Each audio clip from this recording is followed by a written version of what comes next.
गरीब के बच्चे के पेट में घूंट दूध नहीं जाना चाहिए। ये कैसा धर्म है साहिब तुम्हारा कि बच्चे दूध के लिए भूखे तड़पते रहे और तुम्हारा दूध नालियों में बहता रहे। अल्लाह अकबर, ये इनकी रस्म है, लेकिन ये जानेंगे इनका मजहब है। लेकिन हमारा मजहब इतना सच्चा मजहब है, लोग इसे आतंकवाद से जोड़ते हैं। जरा बताइए, जो मजहब रास्ते की पड़ी हुई ईंट को हटाने पे जन्नत की बशारत दे, उससे सीधा सच्चा मजहब कौन सा मजहब हो सकता है? सोचो तो सही। तो उनका उसूल था दूध पिलाने का, और उसी दौर में एक पंडित जी थे, रोज दूध की लुटिया भरी मंदिर चल देते थे। दूध की लुटिया भरी मंदिर चल देते थे, मंदिर जाया करते। एक दिन बेटी कहने लगी, अब्बा जी आज मैं जाऊंगी दूध लेकर। जब इतनी बात कही ना, आज मैं जाऊंगी दूध लेकर, बाप कहने लगा, नहीं बेटी हम खुद जाएंगे। कहा, नहीं बाबा मैं जाऊंगी। चूंकि बेटियां बाप की लाडली हुआ करती हैं, कभी कभी बाप बेटी की ख्वाहिश के आगे मजबूर होता है। बाप ने इजाजत दे दी, बच्ची ने दूध लिया, लुटिया लेकर के मंदिर की तरफ आई। मंदिर में आई, उसे पता नहीं था कि दूध पिलाया जाता है कि दूध बहाया जाता है। आई, आने के बाद मूर्ति के आगे बैठ गई, कहने लगी, लो बाबा दूध पी लो। उसने पहले शराफत से कहा दूध पी लो, लेकिन कोई जवाब नहीं आया। फिर कहने लगी, दूध क्यों नहीं पीते हो, दूध पी लीजिए। फिर कोई जवाब नहीं आया। बच्ची समझने लगी, मेरे बाप तो रोज दूध लाया करते हैं और कहते हैं बेटी मैं भगवान को दूध पिला के आया हूं, शायद मुझसे नाराज हो गए हैं इसलिए दूध नहीं पी रहे हैं। ये बात बच्ची के दिल में आई। कहने लगी, बाबा भगवान मुझसे कौन सा पाप हो गया है जिसकी वजह से आप दूध नहीं पी रहे हो? पत्थर था, पत्थर भी कभी बोला करते हैं। बच्ची ने सोचा शायद ये मुझसे नाराज हैं। फिर बच्ची ने बहुत बड़ा अहद कर लिया। बच्ची ने कहा, अगर तुम दूध नहीं पियोगे तो तुम्हारे चरणों में अपनी जान दे दूंगी। ये कह के बच्ची ने लुटिया तो इधर रखी है और अपना सर उसके कदमों में मारना शुरू कर दिया है। इस बेदर्दी के साथ उसने सर पटका कि माथे से खून बहना शुरू हो जाता है। जब बच्ची सर पटकती रही, रोती रही, उसी रास्ते से इत्तेफाक से गरीब नवाज का गुजर हो जाता है,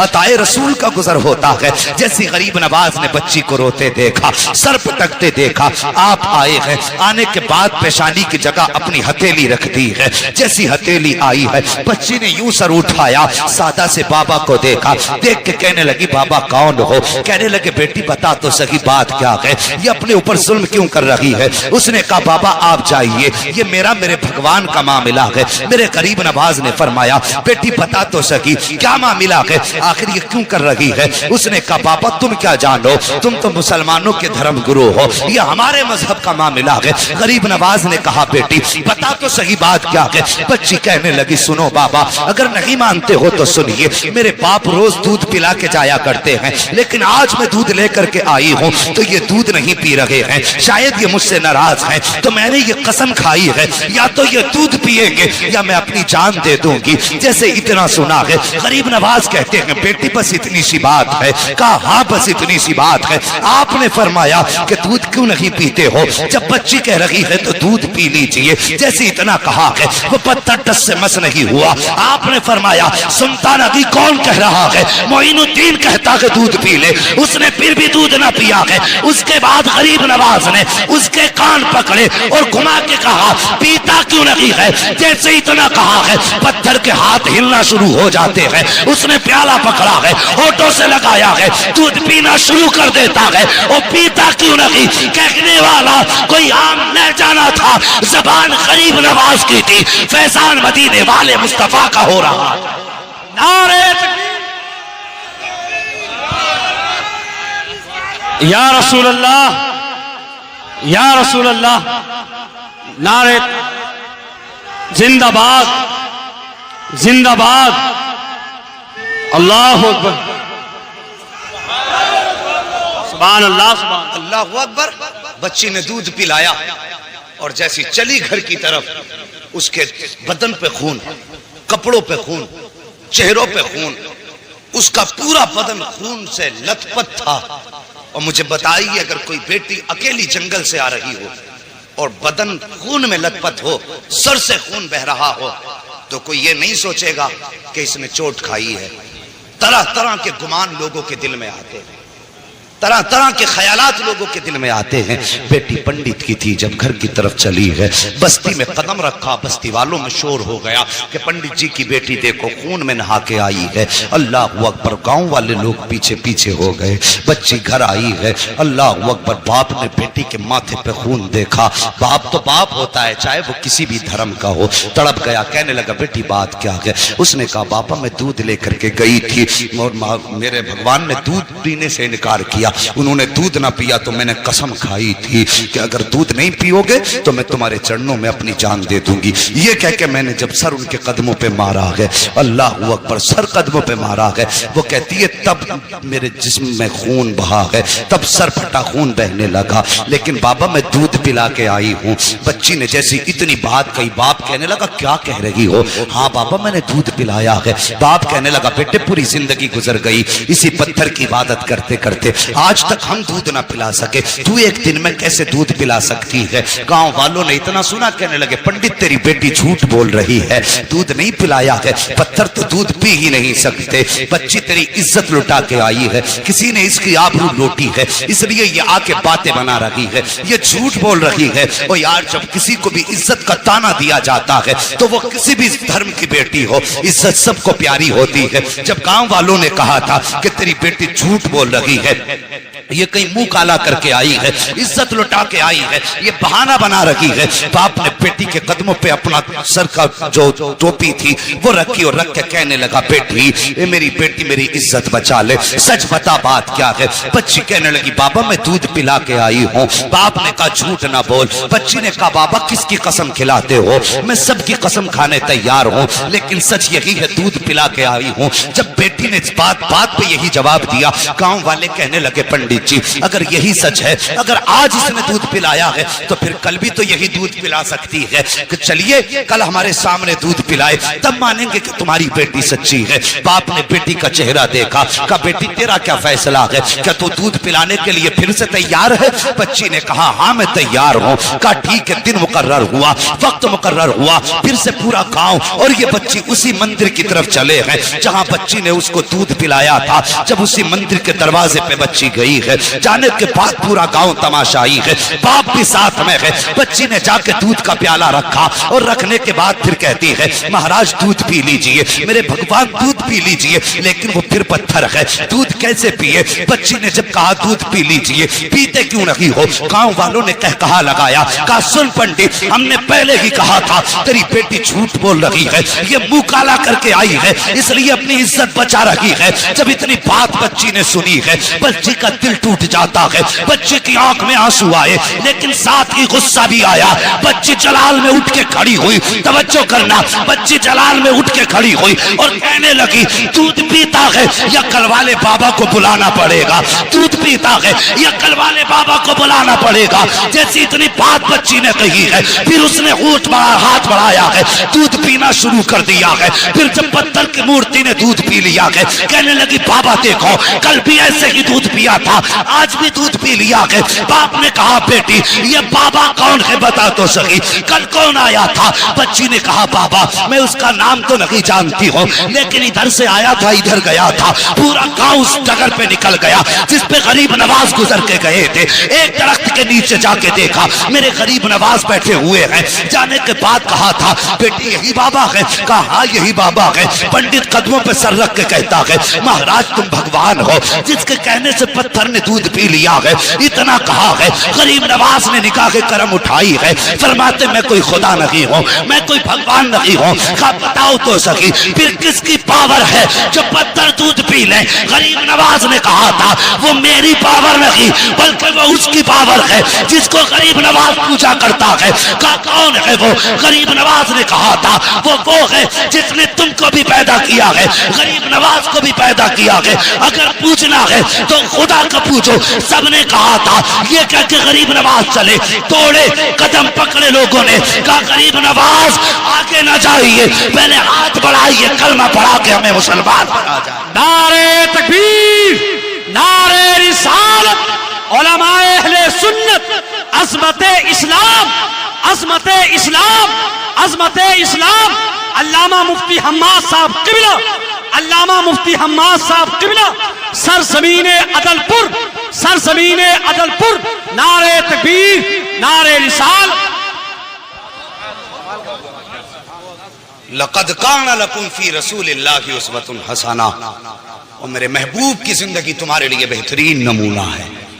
हुजूर के किरदार को अपनाइए, बेटियों से प्यार करो। बेटी बेटी है, चाहे वो दोस्त की बेटी हो या दुश्मन की बेटी हो। मेरे हुजूर के दरबार में हातिम ताई की बेटी आई थी, नंगे सर आई। मेरे हुजूर ने अपनी मुजम्मिल वाली चादर सर पे डाल दी, मुजम्मिल वाली चादर डाल दी। किसी सहाबी की जबान से निकल गया, हुजूर ये बरकतों वाली चादर, और एक दुश्मन की और काफिर की बेटी। मेरे हुजूर ने फरमाया चुप हो जाओ, बेटी बेटी हुआ करती है, चाहे वो मोमिन की बेटी हो चाहे वो काफिर की बेटी। और जो काफिर की बेटी को इतनी इज्जत दे, अगर उसकी उम्मत की बेटी की आंख में कोई आंसू दे तो फिर वो सोच ले कब्र में मुस्तफा का सामना कैसे करना है। मेरे हुजूर ने तो फरमाया था मेरी बेटी मेरे जिगर का टुकड़ा है। उस दौर में फरमाया था जब बेटियों को कत्ल करने पे लोग फख्र करते थे, फरमाया था मेरी बेटी मेरे जिगर का टुकड़ा है। खुदा की कसम हुजूर की जबान से इस जुमले का निकलना था, ये हुजूर ही के जुमले की बरकतें हैं।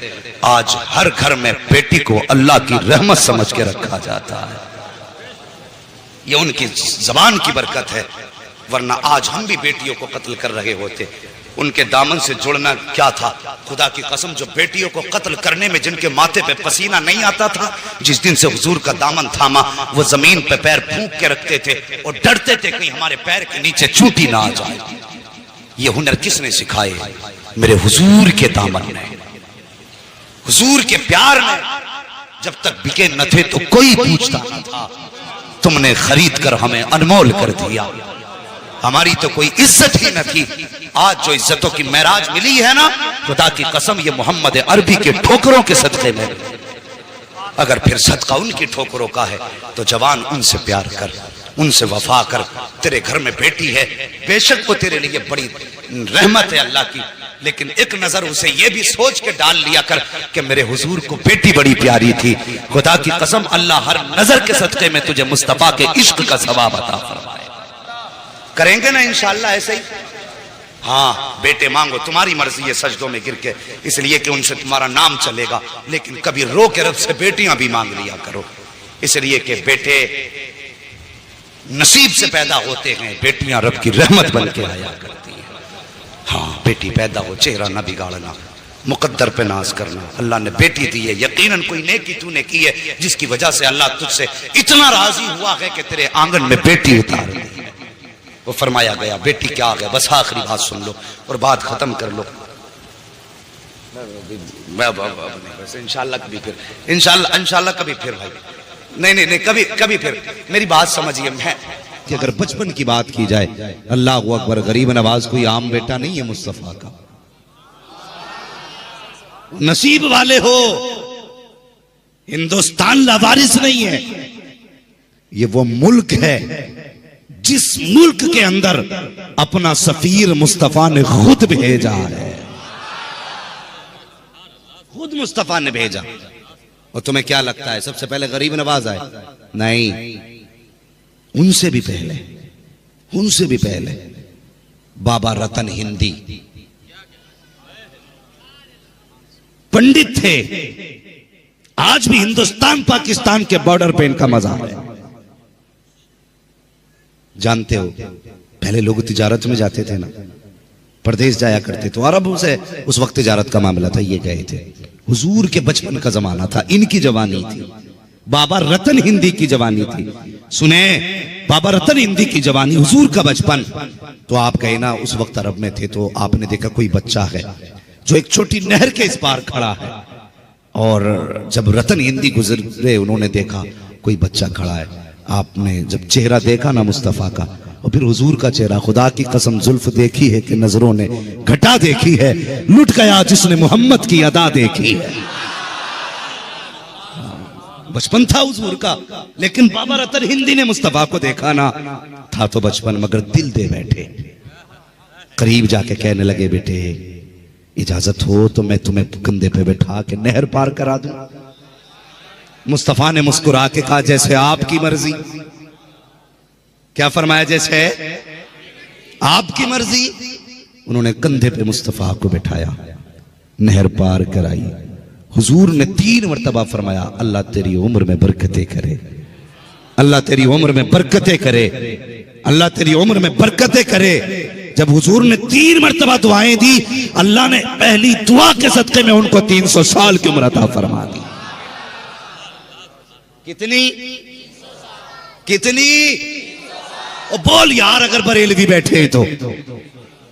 हुजूर ने उम्र की दुआएं दी, अल्लाह ने कितनी बढ़ाई? 300 साल। यही रतन हिंदी भारत आ गए, वापस आ गए। मतलब नहीं, कुछ नहीं पता चला। जब वापस आ गए ना, तो फिर शक्कुल कमर का जो मामला हुआ, चांद के 2 टुकड़े होने का मामला हुआ, तो कई मुल्कों में चांद के 2 टुकड़े देखे गए। ये बातें चर्चे में आ गई। तो यही हमारा नसीब है। आज भले इस मुल्क के टुकड़े हुए हैं, तकसीम हो चुका है, लेकिन जब आदम अलैहिस्सलाम उतरे थे ना, तो सरंदीप इसी मुल्क में था। तो लोग उस पहाड़ी को देखने आते थे जिस पे हजरत आदम अलैहिस्सलाम ने अपना पहला कदम रखा था। तो वो अरब के लोग आए, तो ये लोग भी गए। इन्होंने पूछा, यार क्या जो हमने देखा है वो तुमने भी देखा है? कहा क्या कि चांद के 2 टुकड़े हुए? तो अरब वाले लोग कहने लगे, हाँ हमने देखा ही नहीं, हमने चांद को भी देखा है, हमने टुकड़े करने वाले को भी देखा। हिंदी ने इतना सुना, चांद को टुकड़े करने वाले को भी आपने देखा? कहा हाँ। कहा कैसे? कहा वो हमारे मुल्क में है, लेकिन हम तो जादू समझ रहे थे। इतना बाबा रतन हिंदी ने सुना ना, कहने लगे जरा उनके बारे में कुछ बताओ ना। लोगों ने बताया, वो कहता मैं अल्लाह का नबी हूँ, मैं खुदा का रसूल हूँ, अल्लाह एक है।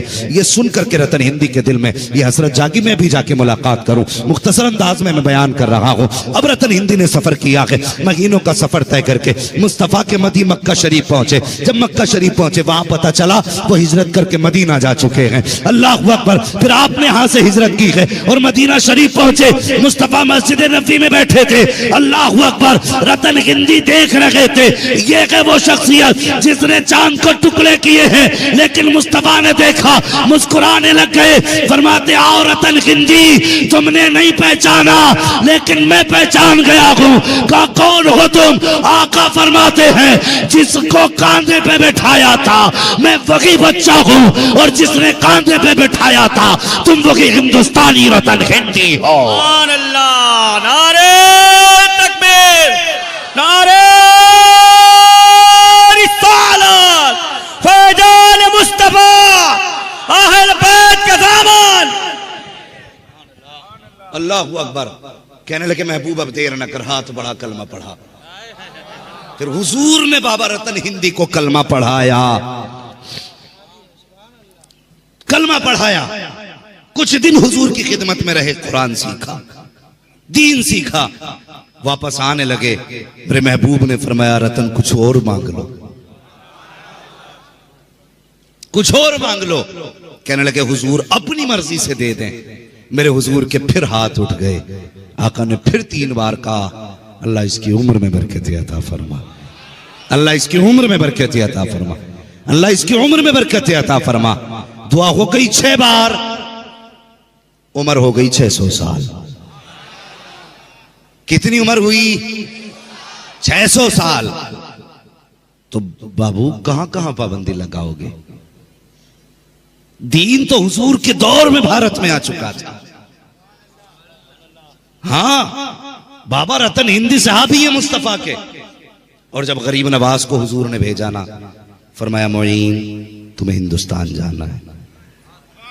कहने लगे हुजूर मैंने तो देखा ही नहीं। फरमाने लगे परेशान क्यों होते? उस वक्त मैप और नक्शे का दौर तो नहीं था, ना मैप का दौर नहीं था, ना इंटरनेट का दौर था। अल्लाह अकबर। हुजूर ने बेटे को बुलाया। वो जानते हो खुदा की कसम, वो कोई छोटी बारगाह नहीं है गरीब नवाज की।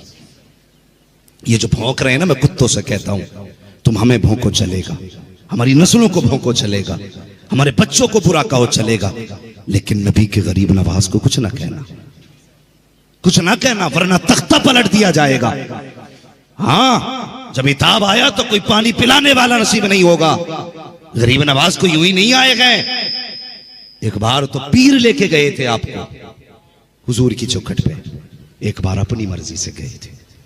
जब हुजूर की मस्जिद नबी में गए ना, तो तो जो मज़ार शरीफ के खादिम थे, हुजूर ने उनसे कहा कि मेरे मोइनुद्दीन को अंदर भेजो।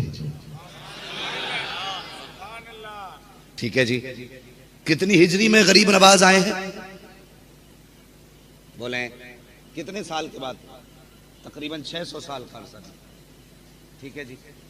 कितना? हुजूर क्या फरमा रहे? मेरे मोइन को अंदर भेजो। तो वहां तो कई सारे मोइन थे ना, तो किसी खादिम ने आके कहा हुजूर बुला रहे हैं जो मोइन हो। तो जितने मोइन थे सारे दौड़ पड़े, लेकिन गरीब नवाज नहीं गए। गरीब नवाज नहीं गए। फिर हुक्म हुआ खादिम को, कहा मैंने मोइनुद्दीन को बुलाया है। कहा हुजूर ये जितने मोइन थे आ गए। तब आका ने फरमाया था मैंने इन मोइनों को नहीं, मैंने मोइनुद्दीन अजमेरी को बुलाया है। अल्लाह सुभान अल्लाह सुभान अल्लाह। तब गरीब नवाज।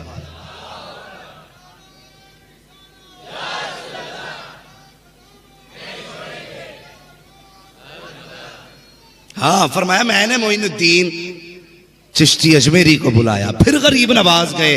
अब सुने, अंदर गए तो क्या देखते हैं, मुस्तफा ने बाजू फैला के इस्तकबाल किया। यूं ही न समझना अताए रसूल गरीब नवाज हुजूर के भेजे हुए हैं। होश में काम करना, होश में। हाँ ये गरीब नवाज भारत आए, तुम्हारी औकात क्या है तुम मिटा सको। गरीब नवाज की चौखट है। एक खातून पे कोई बच्चा ही नहीं था। जब कोई बच्चा नहीं था ना खातून पे, तो वो गरीब नवाज की चौखट पे आई। कहने लगी हुजूर दुआ करें अल्लाह मुझे एक बेटा दे दे, बेटा दे दे। और सखियों के दरबार से कभी कोई खाली गया है? कोई खाली नहीं जाता। अल्लाह ने अपने फजल से बेटा दिया। गरीब नवाज की दुआ काम आ गई। फिर वो हर साल बच्चे को लेके जाती थी। जब छठी आई ना बच्चे की, अजमेर शरीफ लेके गई। 6 साल के बच्चे कितने बड़े होते, ना समझ बच्चा था। पेशाब लगाना, बच्चे ने वही खड़े होकर पेशाब करना शुरू कर दिया। अजमेर शरीफ में बच्ची ने पेशाब किया ना, बच्चे ने पेशाब किया, वहां एक मजार था, उस पे पेशाब बच्चा करने लगा। तो वहां जो भी लेटा है ना, कोई हल्का फुल्का नहीं लेटा है, बड़े बड़े वहां पे कुतुब लेटे हुए हैं, बड़े बड़ा कलंदर लेटा हुआ है। बच्चे ने पेशाब किया ना, तो वो जो साहिब मजार थे जलाल आया, उन्होंने उठाया बच्चे को, पटका, बच्चे का दम निकल गया, बच्चे का इंतकाल हुआ, शोर हो गया, वो बच्चा मर गया। खातून तड़प गई, लाश उठाई बेटे की, गरीब नवाज के कदमों पे रखी, जाके कहने लगी बाबा अगर जिंदगी तूने दी थी तो मौत क्यों तेरे दरबार में आई है?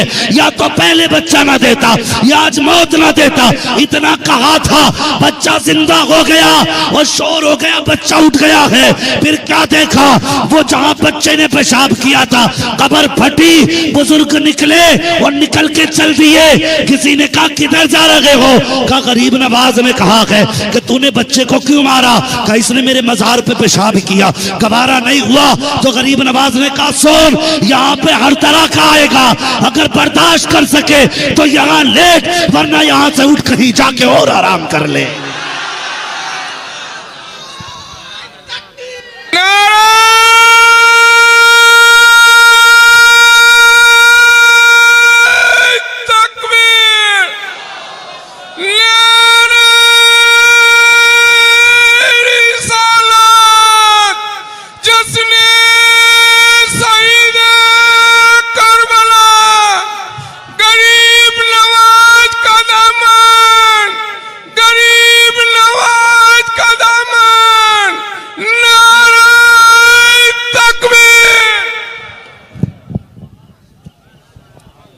फरमाने लगे गरीब नवाज ने मुझसे कह दिया कि वो देख यहां अदब वाले भी आएंगे, बेअदब भी आएंगे, समझ वाले भी आएंगे, ना समझ भी आएंगे। फरमाने लगे बर्दाश्त कर सके तो लेट, वरना उठ कहीं और जाके अपनी क़यामगाह बना ले। फरमाने लगे बस फिर उठना ही बेहतर हो गया। अल्लाह अकबर। ये गरीब नवाज है, ये गरीब नवाज है। समझ में नहीं आया आज तक लोगों की, समझ में ही नहीं आया। यही गरीब नवाज है। आपने सुना होगा ना जादू के जरिए क्या क्या ना किया गया, सब कुछ किया गया। आखिरकार जब कोई सूरत ना बनी ना, तो राजा ने ना फिर एक किलर को बुलाया, पैसे लेके गर्दनें काटता था। उससे कहा सुन, एक बाबा है और वो फला जंगल में एक पेड़ के नीचे रहता है, ऐसा कर तू उसकी गर्दन काट ला, आधी सल्तनत दे दूंगा। कितनी? आधी सल्तनत। उसने कहा बात बड़ी सस्ती है, सौदा बड़ा महंगा हो रहा है। कहा एक बाबा की गर्दन काटनी है, संती की गर्दन काटनी है, आधी बादशाहत मिल जाएगी खुशी खुशी में। खंजर लगाया और तलाश में निकला गरीब नवाज की। क्या देखा, गरीब नवाज बैठे हुए हैं, मुस्तफा की हदीसें सुना रहे हैं। पीर भी ऐसे ही नहीं थे वो जो लोग कहते थे नहीं नहीं नहीं नहीं वो पीरों की दुनिया अलग है और मौलवियों की दुनिया अलग है, और तू किसी दुनिया का नहीं है और ना तू किसी दीन का है। खुदा की कसम, गरीब नवाज सिर्फ कलंदर नहीं थे, गरीब नवाज मुहद्दिस भी थे, गरीब नवाज मुफस्सिर भी हैं, गरीब नवाज मुहद्दिस भी हैं, गरीब नवाज मुहक्किक भी हैं, गरीब नवाज मुफ्ती भी हैं। हाँ, ये जब कौम को धोखा देते हैं ना कि नहीं नहीं वो फकीरों की और मौलवियों की नहीं बनी, हमेशा फकीर वही हुआ है जो मौलवी हुआ है। और जब से तू दुनिया का फकीर हो गया ना तो मौलवियों ने उठा के फेंक दिया। अब बननी क्या भाई तेरी हमारी। जब ये कहता मेरे मुरीद हो गए तो अब सजदों की जरूरत नहीं, नमाजों की जरूरत नहीं, कहीं शर्म कर। नमाज जब गौसे पाक को माफ नहीं है तो इस नापाक को कैसे माफ हो सकती है। समझ में बात नहीं आती और लोग भी धोखे में आ जाते हैं। क्या मसला लगा रखा है भाई, समझ में बात नहीं आती है। जिसे देखा बापू गिर गए। हाँ हजरत, हमारी कौम इतनी सीधी है, जो बिल्कुल नंगा है कहते बहुत पहुंचा हुआ है, कि इतनी पहुंचे हुए देखो कपड़ा ही नहीं पहनते, कोई ढंग है। और खुदा की कसम, अगर नंगा होना पहुंचने की दलील होता तो खुदा की कसम फिर मुस्तफा कभी खुदा तक पहुंचे हुए नहीं होते। मेरे हुजूर ने कभी भी बदन और सत्र नहीं खोला, और ये नंगे आते हैं, लोग पीछे पड़ जाते हैं। और नमाज को कह दो ना कि नहीं वो हम तसव्वुर में पढ़ रहे हैं, और रोटी झट रट रट के खा रहे हैं। नमाज तसव्वुर में पढ़ रहा हो, पूरा दस्तरखान साम। मिजाज हो गए पीरों के, कौम लूट ली। और कौम भी बड़ी सीधी है। हमारे पीर यहां नमाज नहीं पढ़ते, कहां पढ़ता, सीधा मक्के में पढ़ता है। कभी कभी औरतें बड़ी अक्लमंदी का काम कर जाती है। वो एक औरत ने एक पीर साहब आए, बड़ी खिदमत की कि भाई पीर साहब है, लेकिन पीर देखो फजर में भी सो रहा, जोहर में भी सो रहा, ईशा में भी सो रहा। वो कहने लगी हैं जी ये तुमने किसे बुला लिया घर में, एक और टाइम का सजदा ही नहीं करता। तो कहने लगा चुप रहे, मेरा पीर ऐसा नहीं है। कहा कैसा है? कहने लगा ये यहां नमाज नहीं पढ़ते, ये हरम में नमाज पढ़ते हैं। सुन रहे हैं ना, ये हरम में नमाज पढ़ते। और चुप हो गई कि पहुंचा हुआ है। अब वो भी मक्कार का मना था, बैठा बैठा करा। लोग बोले हुजूर क्या बात है? कहने लगे हरम में कुत्ता जा रहा था, मैंने उसे रोका। ये सच्ची बात है भाई, ये ढोंग है कौम का लूटने के तरीके। कुछ लगा नहीं इस पीर का दीन पे, जो लगना था मेरे हुसैन का लगा, जो देना था मेरे हुसैन ने दिया है। तेरे बाप का क्या लगा? बैठा बैठा करा हरम में कुत्ता। कितने लोग हज करके आए, किसी ने हरम के पास कुत्ता देखा? बोलो, किसी ने नहीं देखा, लेकिन इसे दिख गया। औरत कहने लगी अच्छा इतना ही पहुंचा हुआ। अब तक तो बर्दाश्त था औरत से कि पढ़ते होंगे तसव्वुर में नमाज, लेकिन जब बात कुत्ते की आई तो उसे याद था वहां तो कोई कुत्ता ही नहीं है। गुस्सा कहां से? उसने दस्तरखान लगाया ना तो सब्जी जो थी चावलों के नीचे रख दी और चावल सब्जी के ऊपर। ठीक है जी, और दस्तरखान पे आ गए। चावल समझ रहे ना, और सब्जी भी समझ रहे हैं, जो तरकारी रही हो उसमें उसने नीचे रख दी और ला के खाना आगे रख दिया। पीर साहब बैठे, अब मुरीद करा हुजूर शुरू फरमाए। तो कहने लगे जी, कह नहीं सकते थे अगली बात। फिर कहा मुरीद ने हजरत शुरू फरमाए। तो पता मुरीद क्या बोला? फिर मुरीद कहने लगा हुजूर खाते क्यों नहीं? तो पीर भी बेगैरती से बोला ओ भाई कुछ सब्जी वब्जी तो लेके आ। कहने लगा सुनती हो पीर साहब कह रहे हैं कुछ सब्जी तो लेके आओ। अब औरत जब अंदर से आई है खाली हाथ नहीं आई, झाड़ू लेके आई है, बेलन लेके आई है। और मार के कहा नदान, हरम का कुत्ता तो नजर आया, तुझे चावलों के नीचे की रखी हुई सब्जी नजर नहीं आई। ऐसे भी पीर है। हाँ, उसने जो बजाई है झाड़ू, उठाया टंडीला निकल लिया। ऐसे लोगों के चक्कर में ना पड़।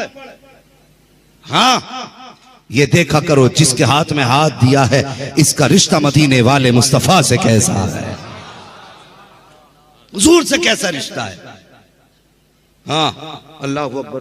अर्ज कर रहा था सरकारे गरीब नवाज, वो कातिल आया ना तलाश करता हुआ, वहां पहुंचा जहां सरकार गरीब नवाज बैठे हैं। अल्लाह अकबर, जाके क्या देखा, गरीब नवाज बैठे हुए हैं। अकेले नहीं बैठे हैं, सैकड़ों की तादाद में लोग जमा है, सैकड़ों से हजार में बदल गए, बड़ी भीड़ है। अल्लाह अकबर, मुस्तफ़ा की जिंदगी पे बात गरीब नवाज कर रहे हैं, हुजूर की हदीसें सुना रहे हैं। ये कातिल भी जाके बैठ गया, लोग आते रहे जाते रहे। जब आपकी महफिल का इख्तिताम हुआ, लोग जाने लगे, कुछ बाकी रह गए। आप फरमाने लगे जिसको जो काम हो, जो जरूरत हो, वो अपनी जरूरत पूरी कर ले। जब आपने फरमाया, जो बाकी लोग रह गए थे सबने अपनी अपनी जरूरतें पूरी की, और जब सब जाने लगे, अल्लाह अकबर, आखिर में बस ये एक बचा जो कत्ल के इरादे से आया था। गरीब नवाज फरमाते हैं आखिर में, तुम भी जिस इरादे से आए हो अपना इरादा पूरा करो। आपने उसकी तरफ पीठ कर दी। अल्लाह अकबर, जब आपने पीठ की है कि तू जिस इरादे से आया है तू भी अपना काम कर ले, उसने कहा जी मैं किसी इरादे विरादे से नहीं आया। गरीब नवाज ने फिर रुख किया, कंधे पे हाथ रखा, फरमाने लगे बता क्या तू मुझे कत्ल करने के इरादे से नहीं आया था?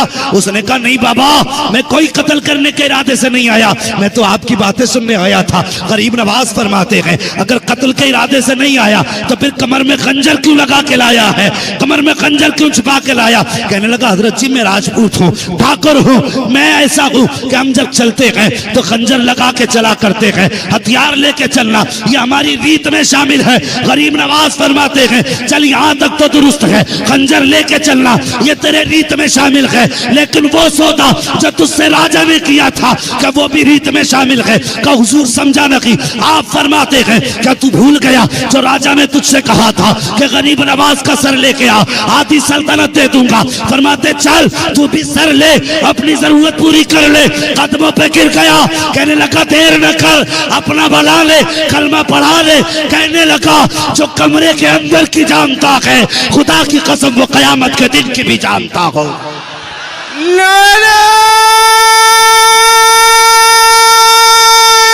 तकबीर,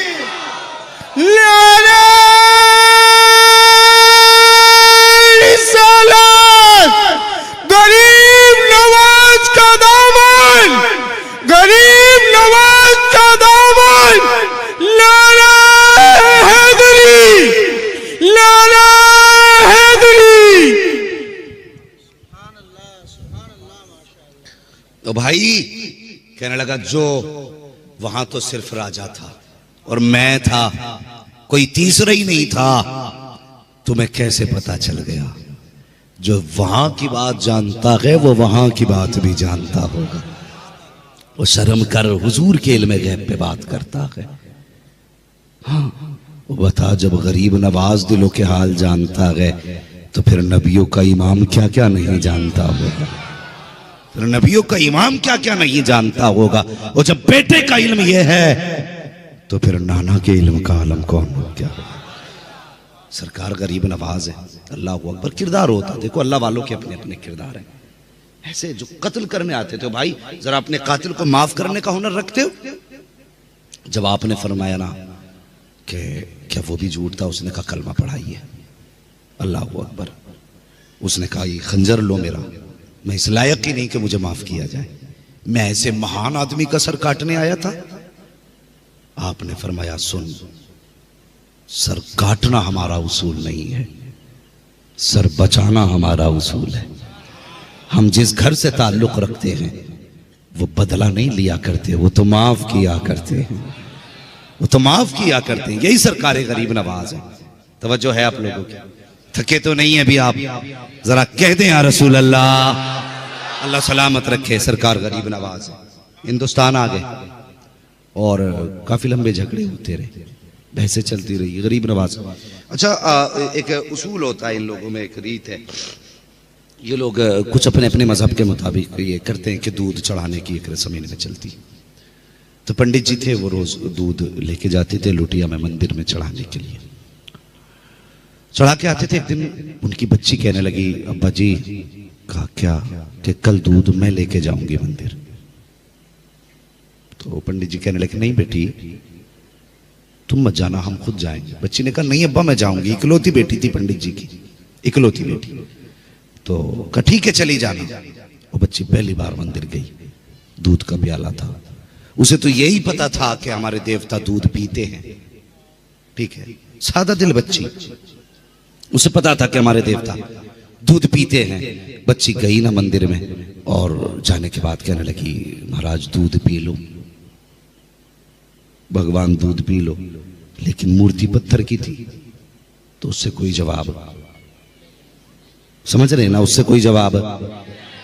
जब कोई जवाब नहीं आया, बच्ची ने समझी शायद ये मेरे पापों से मुझसे नाराज है। बच्ची कहने लगी, जब तक दूध पियोगे नहीं मैं जाऊंगी नहीं। और ये बहस हो गई लंबी बच्ची की। फिर आखिरकार नतीजा ये पहुंचा, बच्ची ने कहा, महाराज अगर दूध नहीं पीते ना तो लो फिर मैं जान अपनी तुम्हारे कदमों पे देने लगी हूं। ये कह के बच्ची ने ना अपना सर उनके कदमों में मारना शुरू किया। उस मूर्ति के पैरों में, पत्थर की मूर्ति थी, पैरों में सर मारना शुरू किया ना, बच्ची का सर फटा, खून बहने लगा। इत्तेफाक से सरकार गरीब नवाज गुजर के जा रहे थे, बच्ची को सर मारते देखा ना, फरमाने लगे, बेटी क्या बात है। उसने सर उठा के कहा, बाबा आप अपना काम करो, मुझे मेरा काम करने दो। कहा बता तो सही बात क्या है। उसने कहा, रोज मेरे पापा आते हैं, इन्हें दूध पिला के जाते हैं, आज मैं दूध लेकर के आई हूं, ये दूध पीने ही तैयार नहीं है, मुझे लगता है ये मुझसे नाराज हैं। बाबा मैं अपने पापों का प्रायश्चित कर रही हूं, और ये मैंने कसम खाई है, या तो ये दूध पिएंगे या फिर मैं अपनी जान दूंगी। आप फरमाने लगे, बेटी पत्थर की मूर्त कभी दूध नहीं पीती है। कहा नहीं बाबा आप जाइए, आप हमारे धर्म के बारे में क्या जाने। बच्ची ने इनकार किया, बच्ची ने फिर सर मारना शुरू किया। आप फरमाते, बेटी जाएगी नहीं। कहा नहीं, जब तक ये दूध नहीं पिएंगे मैं जाऊंगी नहीं। गरीब नवाज मुस्कुराए, फरमाने लगे, सुन अगर ये कहती है तो दूध क्यों नहीं पीता। फिर भी कोई आवाज नहीं आई। आपने मूर्ति के कान पकड़े, फरमाने लगे, दूध पीता है कि नहीं। जब इतना कहा है, पत्थर के मूर्त के हाथ उठे हैं, प्याला पकड़ा के दूध पीना शुरू कर देती है। अल्लाह, नारे तकबीर, नारे रिसालत, सरकार ख्वाजा गरीब नवाज का दामन, ख्वाजा का हिंदुस्तान, ख्वाजा का हिंदुस्तान। कान पकड़ के हट दिया, पीता है कि नहीं। गट गट गट पीना शुरू कर दिया। अब बच्ची खुश घर पहुंची। अब बच्ची के माथे से खून, कपड़ों पे खून। ये समाज बड़ा अजीब है हमारा, बड़ा अजीब समाज है हमारा। बेटियां हो जाएं तो बेटियों का ताना, जवान हो जाएं तो जहेज के लालच में आकर के बेटियां कबूल ना करना, और जहेज की वजह से बेटियों की उम्र हो जाए तो फिर उनकी ज्यादा उम्रों के ताने देना। हम किसी को चैन से रहने ही नहीं देना चाहते। हाँ, बच्ची का सर फटा, खून बहा, घर आई। बस्ती वाले सब सोचने लगे, लगता है आज कुछ गड़बड़ हुई है। लोग पीछे पीछे लग गए। बच्ची घर आई तो बाप बाप होता है। बेटी से कहने लगा, बेटी ये क्या हुआ। कहने लगी, बाबा मैंने आज अपने देवता को दूध पिलाया है। तो बाप कहने लगा, नहीं बेटी मुझे तो उम्र मेरी बीत गई, 50-60 साल हो गए, कभी मैंने नहीं पिलाया, तूने कैसे पिला दिया। फरमाने लगे, वो जैसी उसने कहा ना, तूने कैसे पिला दिया। कहा बाबा मैं पिला के आई हूं। तो लोग कहने लगे, पंडित तेरी बेटी झूठ बोल रही है, ये बातें बना रही है, लगता है इसकी इज्जत किसी ने लूट ली है, इसलिए इसकी ये कंडीशन है। अब इसे कोई बहाना ना मिला तो इसने आके ये बातें बनाई। बातें होने लगी, बाप ने हाथ जोड़े, बेटी मेरी पगड़ी देख तेरे कदमों पे, सच बता क्या हुआ है। बच्ची कहने लगी, बाबा मैं सच कहती हूँ, मैं आज अपने देवता को दूध पिला के आई हूँ। पंडित परेशान, बेटी बताना ये समाज देख कैसी कैसी बातें कर रहा है, न मेरी इज्जत सलामत है न तेरी इज्जत सलामत है। बच्ची ने रो के कहा, अब्बा मैं सच कहती हूँ, मैं दूध पिला के आई हूँ। लोग कहने लगे, पंडित तू यकीन कर अपनी बेटी का, हमें यकीन नहीं है। हम नहीं मानेंगे कि तेरी बेटी दूध पिला के आई हो। पत्थर कभी दूध पिया करते हैं। जब ये बात पंडित से लोगों ने कही है, पंडित कहने लगा बेटी कम से कम कुछ तो हया कर, बाप की इज्जत का ख्याल कर। झूठ भी बोलती तो ऐसा बोलती जो चल जाता, तूने झूठ भी ऐसा बोला है जिसे लोग तस्लीम करने तैयार नहीं है। बच्ची कहने लगी अब्बा कोई माने ना माने, सच यही है कि मैं दूध पिला के आई हूँ। बस्ती के लोगों ने कहा पंडित अपनी बेटी से कह दे। कहा कौन सी बात? कहा अगर ये दूध पिला के आई है तो इससे कह अगर जिसने आज दूध पिया है वो कल भी तो दूध पी सकता है। अल्लाह अकबर। पंडित ने कहा बेटी क्या तू ये बता सकती है जिसने आज दूध पिया है उसको कल दूध पिला देगी? बच्ची कहने लगी बाबा क्यों नहीं, जब मैंने आज दूध पीते देखा है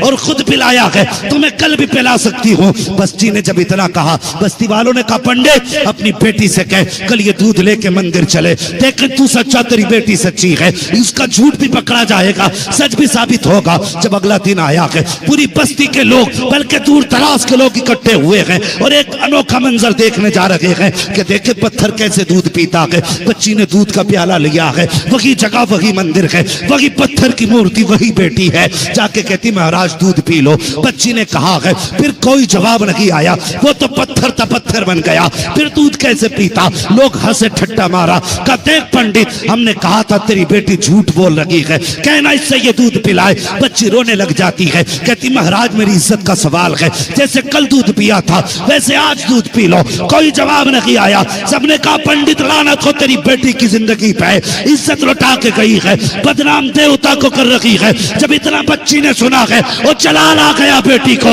उसने कहा सुन दूध पीता है या कल वाले बाबा को बुलाना पड़ेगा। इतना कहने की देर थी, फिर हाथ बढ़ाया, दूध पीना शुरू कर दिया। लोग कहने लगे बेटी ये कल वाला बाबा कौन है? कहा मैं नहीं जानती लेकिन चेहरा बता रहा था, वो कोई आम न था बल्कि आसमानों से उतरा हुआ कोई फरिश्ता था। अल्लाह नारे तकबीर, नारे रिसालत, फैजान ख्वाजा गरीब नवाज, ख्वाजा का हिंदुस्तान। बच्ची ने गुस्से में कहा पीता है या बुलाऊं कल वाले बाबा को? खट से पीना शुरू कर दिया। लोग बोले बेटी ये कल वाला बाबा कौन है? कहने लगी अब्बा चेहरे से फरिश्ता लगता था, मुसलमानों का कोई बाबा है, किधर गया कि इधर गया। लोग तलाश में निकले, वही पेड़ वही जगह, गरीब नवाज वहीं बैठे। लोग जाके कहने लगे महाराज आज के बाद हम तुम्हारी पूजा करेंगे।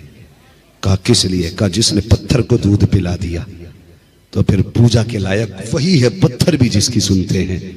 फरमाने लगे पूजा मेरी ना कर, बल्कि पूजा करनी है तो उसकी कर जिसने मोइनुद्दीन को गरीब नवाज बनाया है। अल्लाह अकबर। ये था आपका किरदार, किरदार ये था। लोग हैरत में, लोग कहते हुजूर अपनी बेटी की शफात नहीं करा सकते। मुझे हैरत है, गरीब नवाज गुजर के जा रहे हैं ना, लोग आग की पूजा कर रहे हैं। कहने लगे क्या कर रहे हो? कहने लगे पूज रहे हैं इसको। क्यों पूज रहे हो? कहिए हमें जलाएगी नहीं। फरमाने लगे अच्छा फिर हाथ डाल इसमें। कब से पूछ रहे हो? क्या उम्रें गुजर गई, बाप दादा से पूछते चले आ रहे। कहा हाथ डालना, तुम्हें हजारों साल आग पूजते हुए होगे लेकिन आज तक ये तुम्हें जला रही है। आपने अपना जूता उठाया आग में रख दिया, लकड़ी की कड़ा होती, बहुत देर तक रखे रही हो, फिर हाथ डाला यूं ही निकाल के रख दी। खुदा की कसम जर्रा बराबर भी जूती जलना तो दूर की बात, गर्म तक नहीं हुई थी। अल्लाह सुभान अल्लाह। हाँ हरजैन का आदमी है, पानी मंगा लेते, बच्चों को पिला लेते। उनके लिए सीधी सी बात है कि शाने हुसैन और है, इम्तिहाने हुसैन और है। जब शान का मामला आता है तब करामतें दिखाई जाती हैं, और जब इम्तिहान का मामला होता है तो इस्तिकामत दिखाई जाती है। ये जहन में बात रखें और इंशाअल्लाह दोनों चीजों को समझेंगे। आज मैं शान पे बात करूंगा, कल से इंशाअल्लाह इम्तिहान पे बात करूंगा। लोग कहते हैं कि अगर पावर थी तो फिर पानी क्यों नहीं मंगाया? तो हम कहते हैं वो इम्तिहान था। बचपन से लेके जवानी तक, बचपन से लेके जवानी तक हुजूर की गोद में जो तरबियत के बचपन के लम्हे गुजरे थे, वो जवानी तक और जवानी से लेकर के बुढ़ापे तक मेरे हुसैन को याद थे। समझ रहे ना? पूरी जिंदगी हुजूर ने अपनी जागिरी अपने नवासों की नजर फरमा दी, कदम कदम पे तरबियत फरमाई, कदम कदम पे तरबियत फरमाई। अल्लाह अकबर। जब बांटने की बात आती है तो उनके घराने जैसी सखावत नजर नहीं आती, जब लुटाने की बात आती है तो उनके घर जैसी शहादतें नजर नहीं आती हैं। ना उनकी शुजाअत का हिसाब, ना उनकी सखावत का जवाब, ना उनकी शहादत का जवाब। वो लाजवाब है, वो लाजवाब है। आप जानते हैं हसनैन करीमैन ने तकरीबन 25 हज पैदल फरमाए थे। कितने बोले? 25 हज पैदल किए थे। और मजे की बात यह थी कि दोनों भाई साथ जाते थे। इत्तेहाद और इत्तेफाक देखिए, दोनों भाई साथ जाया करते थे। मैं बयान करने लगा हूं अल्लाह अकबर, उनके घर की सखावत देखे। एक साथ जाया करते थे। एक बार सफर में थे ना, तो कोई जरूरतमंद मिल गया, वो भी मुसाफिर था। अब पहले होटल तो नहीं थे रोडों पे, जहां चाहा गाड़ी रोकी खा लिया, सवारी रोकी खा लिया, रुके खा लिया। कोई होटल वोटल नहीं था। लोग अपना सामान्य सफर लेके साथ चला करते थे। कोई ऐसा मुसाफिर मिला जिसके पास सामान्य सफर खत्म हो गया था। ठीक है जी, उसने शहजादों को आते देखा, कहने लगा चेहरे से बड़े बाप के बेटे लगते हो। जो समझ गए अल्लाह उन्हें मुस्तफा का मदीना दिखा दे, कि चेहरे से बड़े बाप के बेटे लगते हो। का फिर का मुसाफिर हूं, खाने पीने का सामान खत्म हो गया। दोनों भाइयों ने एक दूसरे का चेहरा देखा, सोचने लगे अगर इसे दिया तो हम पे क्या बचेगा। फिर दिल ने कहा यार अगर खाली गया तो हमारा क्या रह जाएगा। समझ लेना, दोनों बातों में फर्क है, गौर करें। वो कहते हैं अगर इसे दे दिया तो हमारे पास क्या बचेगा, और कहने लगे अगर ये खाली चला गया तो हमारा क्या रह जाएगा। वो जानते हैं आज तक हमारे दरवाजे से कोई खाली नहीं गया। जितना था सामान्य सफर सब उठा के साहिल के हवाले कर दिया। और फिर दोनों भाई चले। रास्ते में भूख लगी। आका हुसैन कहने लगे भाई हसन का जी का भूख लगी है। अब हिम्मत जवाब दे रही है। कहने लगे चलो आगे चलते हैं, अल्लाह कोई ना कोई इंतजाम करेगा। ठीक है, आगे चलते हैं। ये कोना माशाल्लाह बड़ा अच्छा कोना रहता है। वो इधर वाले तो माशाल्लाह पता नहीं तस्बीह लेके बैठते हैं कि मुंह में मसाला लेके बैठते हैं। भाई यहाँ जितनी देर बैठा करें ना, मुंह खोल के बैठा करें। ठीक है, नहीं कुछ लोग ऐसे भी होते हैं मसला कि मौलवी तू अपना काम कर, हम अपना काम कर रहे हैं ना। तो थोड़ा सा जरा बेदारी रखनी चाहिए। तकरीर की नहीं जाती, कराई जाती है। अगर आज मैं कमजोर हूं ना बीमारी की वजह से, तो आपको ताकतवर रहना चाहिए। हाँ, तो अल्लाह करे ये जो आपकी सुभान अल्लाह निकल रही है ना, ये ऐसे निकले जैसे कि आप बीमार नहीं हैं। मुझे खुद ऐसा लग रहा है जैसे आप खुद में बीमार हैं। जरा कह दें या रसूल अल्लाह, माशाअल्लाह, अल्लाह सलामत रखे। भाई आगे आके बैठे हो ना, तो इसका थोड़ा सा जरा हक अदा किया करो। और आगे जितने बंदे बैठा करें ना, ये मौलवी के आगे होते हैं। और आगे वालों का मतलब जानते हो, फरमाया गया मस्जिद में भी अगर जाओ ना, तो फरमाया मिंबर के करीब बैठो, मिंबर के करीब बैठो। फरमाया किस लिए? फरमाया गया जो दुनिया में उलमा के करीब बैठेगा, अल्लाह उसे जन्नत में मुस्तफा के करीब बैठाएगा। कुछ लोग तो जुम्मे के दिन ये सोच के जाते हैं कि जल्दी किधर से निकलेंगे। हाँ, सबसे पीछे क्या, सबसे पहले निकल जाएंगे। भाई यही की तो जल्दी है ना। क़यामत में अफसोस होगा, क्यों ना इन उलमा के आगे बैठे थे, क्यों ना इन उलमा के करीब बैठे थे। आज मुस्तफ़ा की कुर्बत नसीब हो जाती। और जब आप पहले आके बैठ गए हैं और ये बरकतें आप हासिल कर रहे हैं तो फिर जिम्मेदारी भी आपकी ज्यादा बनती है कि नहीं? जिम्मेदारी आप ही की ज्यादा बनती है। वो मुझे एक बात याद आ गई, बता दूं, सुने हैं। एक शख्स कहने लगा, खातून कहने लगी हजरत मूसा से कि मुझ पे कोई औलाद नहीं है, दुआ कर दे। आपने देखा, फरमाने लगे तेरी किस्मत में औलाद ही कोई नहीं है। चले गए, इत्तेफाक से एक फकीर आ गया, उसने कहा कुछ दे, खाने को भूख लगी। उसने दे दिया तो वो कहने लगे क्या चाहिए? उसने कहा बाबा औलाद नहीं है। उन्होंने कह दिया जा, तुझे अल्लाह 6 बेटे अता फरमा देगा। अल्लाह ने उसको 6 बेटे अता फरमाए। बात हजरत मूसा तक पहुंच गई।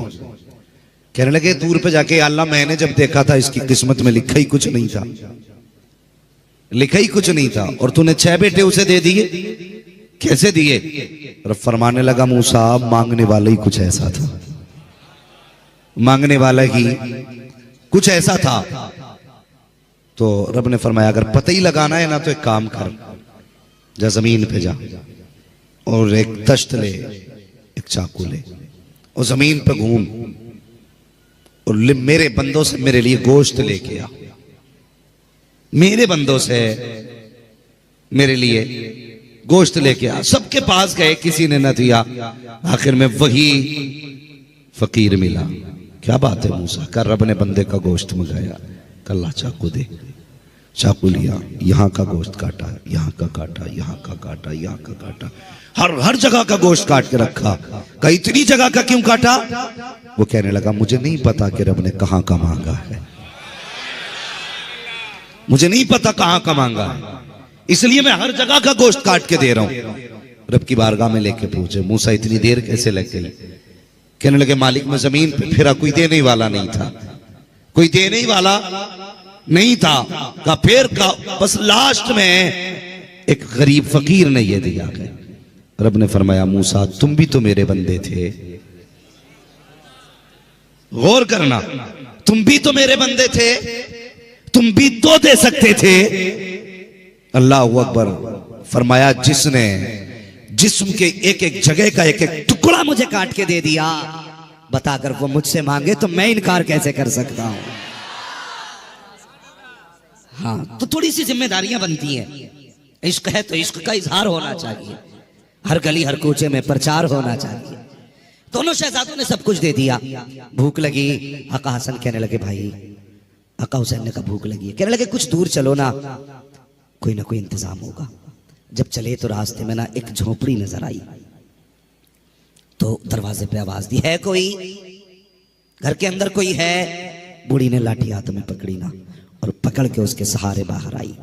कहने लगी कौन है? कहने लगे माई मेहमान है, परदेसी है, कुछ मिलेगा? बूढ़ी कहने लगी घर में कुछ और नहीं, एक दूध का प्याला तो है। कहा मेरे बच्चों अगर कहो तो वो दूध ला दूं।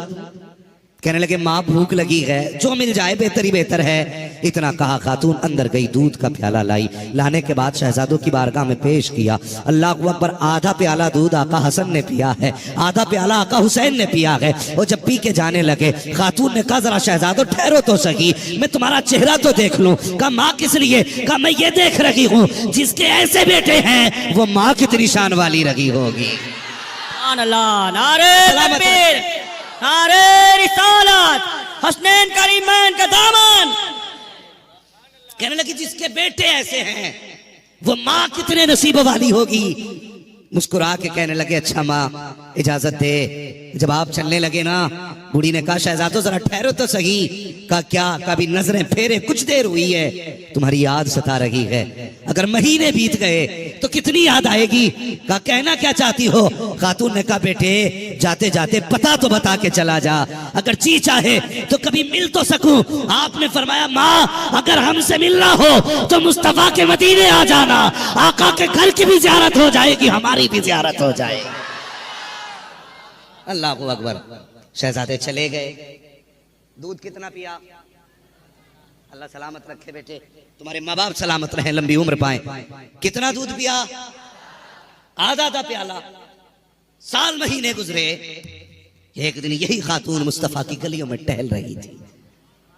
आका हुसैन की नजर पड़ गई, पहचान गए, ये तो वही खातून है जिसने मुझे दूध पिलाया था।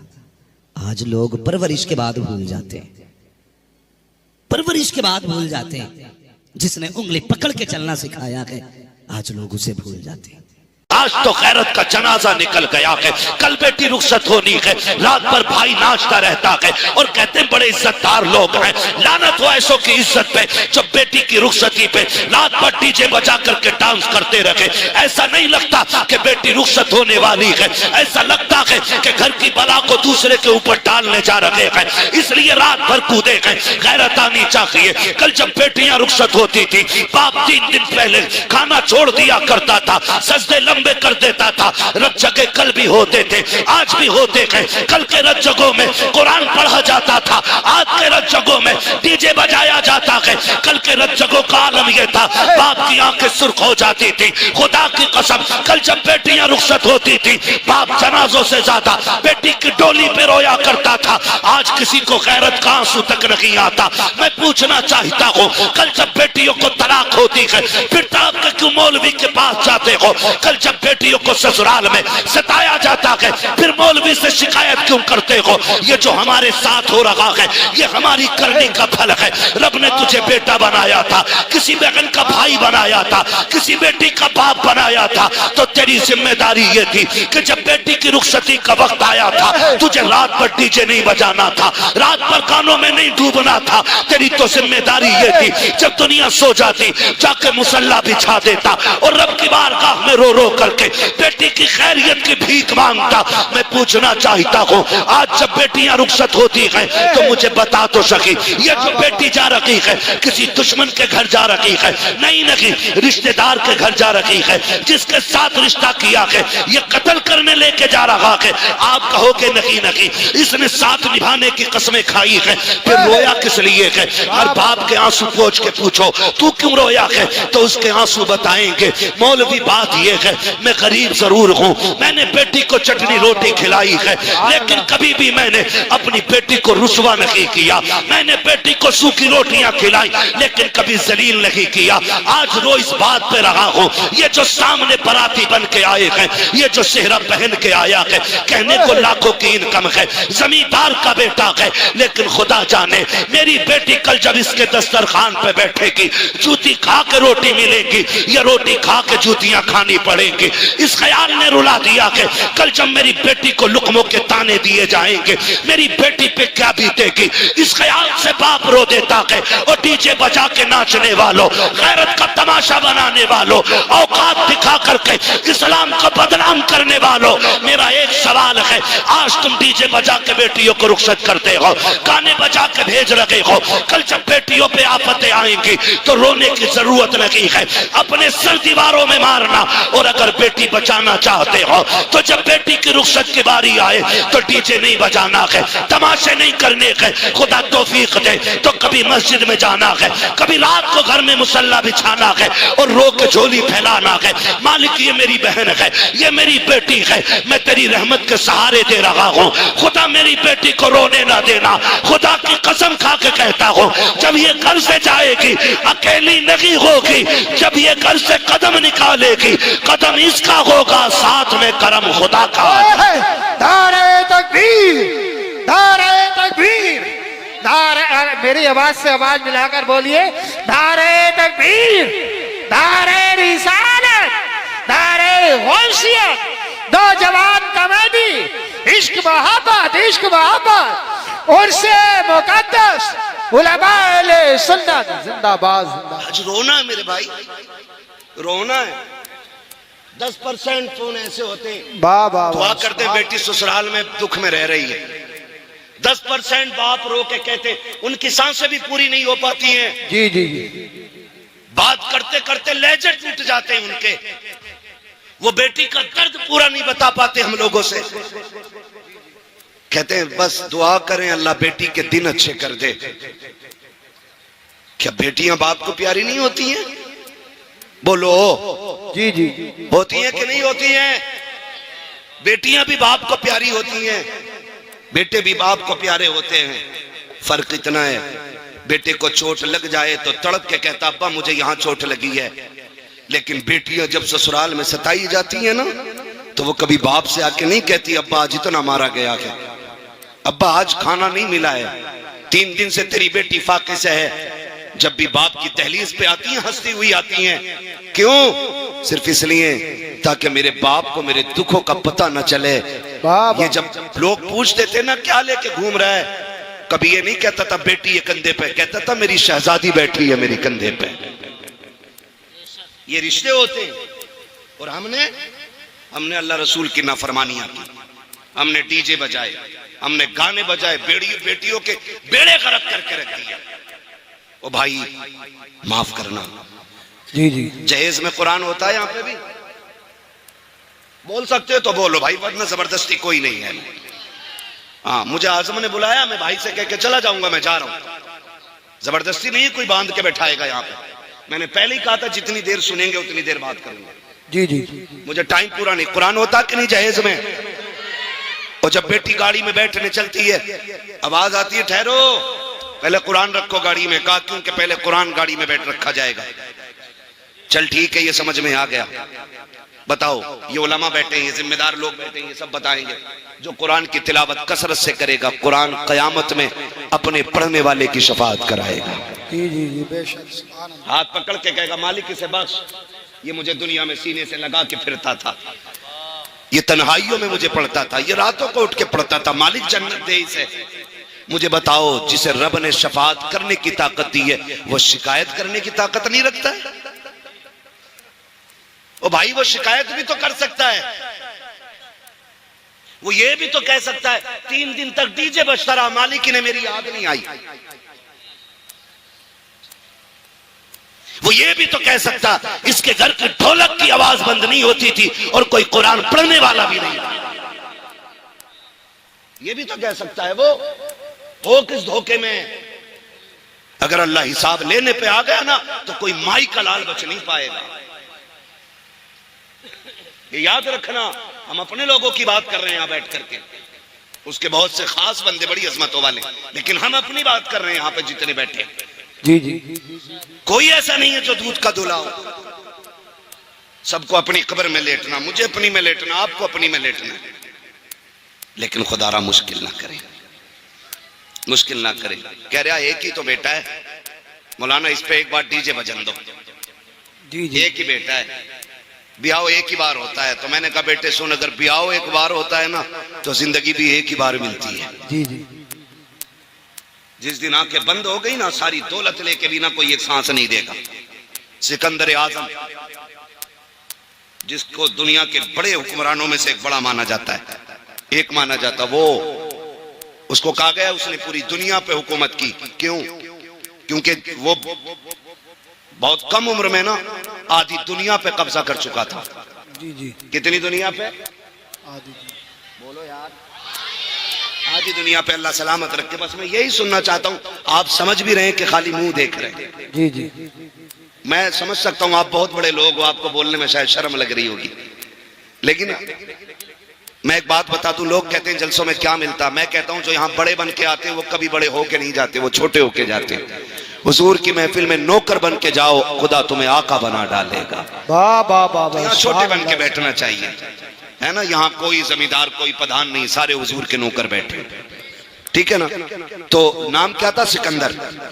आधी दुनिया पे हुक्मरान और पूरी दुनिया पता करने का नशा था जी उसको। जी एक जगह पड़ाव किया लश्कर ने उसके, उसे एक जहरीले सांप ने काट लिया। जब काटा सांप ने ना तो उसकी फौज में तबीब भी थे, हकीम भी थे, सब लग गए, जहर को रोक नहीं पाए, बढ़ता गया पड़ता गया, यहां तक कि वो लाइलाज हो गया। जी जी कहने लगे बादशाह का क्या, कब काम मुकम्मल हो गया, अब सांसें खत्म होने आ गई हैं, अब इलाज बस से बाहर है। उसने कहा क्या यहीं मर जाऊंगा परदेश में? क्या यहीं मर जाऊंगा परदेश में? जी जी उसने कहा बादशाह लगता तो ऐसा ही है। उसने कहा सुनो दौलत बहुत है, ऐलान करो कोई मेरी आधी दौलत ले दे, मुझे इतनी सांसें दे दे कि मैं अपने वतन में जाके मर सकूं। हंस दिए लोग, कहा बादशाह कैसी बातें कर रहे हो आप, बादशाह हो और बेवकूफी वाली बात है, भला पैसों से सांसें भी मिली हैं। उसने कहा फिर सारी दौलत मेरी दे दो जी जी और चंद सांसें किसी से उधार ले लो। उन्होंने कहा बादशाह तू जरूर है लेकिन सांसों का मालिक कोई और है, जी जी अब तेरी दौलत काम नहीं आएगी। उसने कहा इतनी भी सांसें नहीं मिलेंगी, घर चला जाऊं? कहा बादशाह नहीं। उसने कहा फिर मैं मर जाऊं तो मेरे हाथ कफन से निकालना। कहा क्यों? ताकि दुनिया को पता चल जाएगी दौलत इतनी बेवफा है, कितनी भी इकट्ठी कर लो ये मरते वक्त काम नहीं आया करती है। मौत जब आएगी ना तो एक लम्हे का मौका नहीं देगी। खुदारा बदलो अपने रवैये। खैर इकलौता ही है जी, इस पे तो डीजे जरूर बचेगा। बता तेरा शान वाला है या अली शान वाला है? आप अंदाजा लगाइए तेरा कितना शान वाला कि मेरी 50 बीघे मेरे लल्ला के हिस्से में 50 आ रही है ना बेटे, धोखे में है ना, तेरे हिस्से में 50 ना तेरे लल्ला के हिस्से में 50। हजरत अली गुजर के जा रहे, दो बंदे लड़ रहे, एक कहता था जमीन मेरी है, एक कहता था मेरी है। उन्होंने कहा अली फैसला कर दो जमीन किसकी है। हजरत अली फरमाते हैं ठहरो मैं अली हूं, जमीन से खुद पूछ लेते हैं तू किसकी है। ठोकर मारी, कहने लगे जमीन मैं अबू तुराब हूं, ये कहता मेरी है, ये कहता मेरी है, तू बता किसकी है। जमीन ने कहा अली इन दोनों से कह दो ना मैं इसकी हूं ना मैं इसकी हूं, बल्कि ये दोनों मेरे हैं। मेरे ना तेरे 50 बीघे आएगी हिस्से में ना तेरे लल्ला के हिस्से में 50 बीघे आएगी। वही गजबर जमीन, वही लट्ठे का कफन, वही लकड़ी के तख्ते, बस इतने का मालिक है तू। और ये भी वो जो ये बाहर वाले लोग देंगे, अपनी मर्जी से वो भी नहीं लेगा तू। इसलिए भूलना नहीं चाहिए। जी जी कह रहा मेरे के हिस्से में 50 बीघे आ रही है, इसमें डीजे जरूर बजेगा।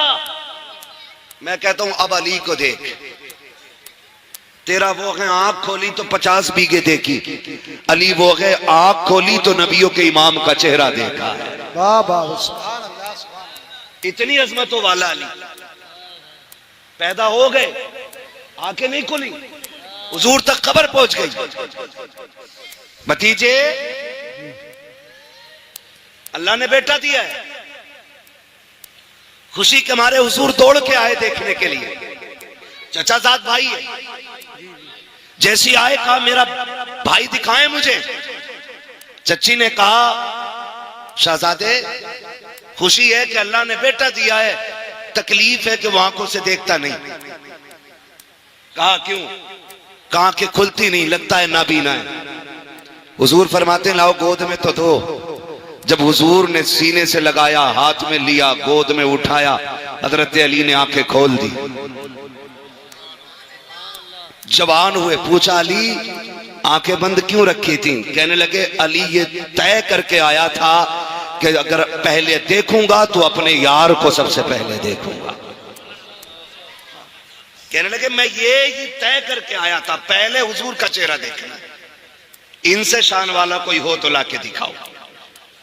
कह रहे मेरे में डीजे जरूर बजेगा। खुदारा खत्म करें तमाशे, खत्म करें। और ये डीजे बजाने वाले डीजे कर लगा और सफेद कपड़े, काले जूते पहन के और रुमाल कंधे पे, पर्स बगल में दबा के, लड़के का अब्बा पैर रुक थोड़ी रहे, इधर से उधर, इधर से उधर, इधर से उधर। कौन है ये? क्या जिनके कानों तक ये सिलाई आई है ना सुरमे की, यही लल्ला का अब्बा है। खींच के सुरमा लगा रहे आज। और डीजे वाले से कह रहे आवाज खोल, कलेजे फट जाएंगे बेटे, कलेजे, आवाज खोल। वो तमाशे किए हमने। और बाकी छोटे ये जलसे वाले चले गए होंगे तो क्या करोगे जलसा करके? क्या फायदा मिलाद से, क्या फायदा जलसे से? फिर तब ऐसी बातें होती है। जी जी और जब बारात निबट जाती है ना, फिर दरवाजा बजता, खट खट खट खट खट खट खट खट, फिर दरवाजा नहीं खुलता। कहा कौन है? कहा डीजे वाला पैसे लेने आया है। निकल गई मुखिया गिरी। तो दे तो दिए, 15,000 तो रह गए थे। डीजे पे 50,000 खर्च करने वाला इमाम साहब की 2 रकात पे मर जाता है। 500 रुपए थे, 500 कहीं चल रहे। हमारे अब्बा के में 30 रुपए गए थे, दादा के में 12 रुपए गए थे, हमसे 100 रुपए ले लो। ये हमारी कंडीशन है। मैं एक बात यहां अलग हट के कहूं, तुम्हें क्या लगता है कि सारे लोग गुंजाइशदार हैं? सबके घर में खुशहाली है? नहीं ना। अभी गुलफाम भाई से आपने सुना, उन्होंने एक बात आपको बताई, जो मांगता है उसे ही जरूरतमंद ना समझे। जी जी। कई बार सफेद कपड़ों के नीचे भी कई जख्म छुपे होते हैं, ये भी आप याद रखें। ये जो तमाशे बना रखे हैं ना, वो आतिशबाजी होती है कि गरीब की बेटी का कलेजा छल्ली होता है। जब रुखसती के वक्त किसी की बेटी की रुखसती पे आतिशबाजी होती है, गरीब कहती है हो क्या रहा है।